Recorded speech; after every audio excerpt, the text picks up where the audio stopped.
Hello mga kasari, masaya po akong ibahagi sa inyo ang ating kunting blessings na natanggap. October 10 nga nang umatin tayo ng fan fest ng Super 8 at dahil may paraffle sila, isa tayo sa maswerteng nanalo ng kanilang raffle at nanalo nga tayo ng kotse. Ay, joke lang pala, motor lang pala. Next time na daw yung kotse. October 17 nga nang message tayo na okay na daw at pwede nang kunin. Ayan, at kasama ko dyan ang aking kaibigan.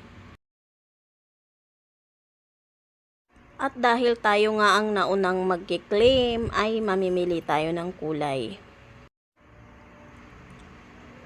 Ayan ang napili natin, ire-ready lang daw ni Kuya.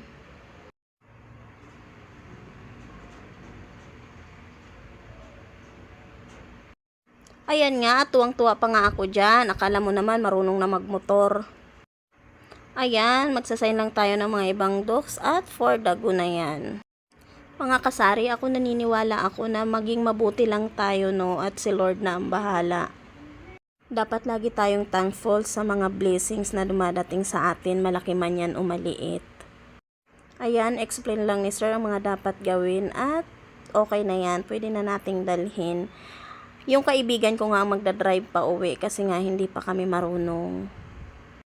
Ayan, magmo-moment nga muna tayo dyan at maya-maya lang ay maiuwi na natin si Mio Gear. Ayan, magpapasalamat lang tayo sa Super 8 Company. Maraming salamat Super 8 sa pagkakataong binigay nyo sa akin. Thank you so much. At salamat din sa panonood mga kasari. Hanggang sa susunod na video. Thank you po.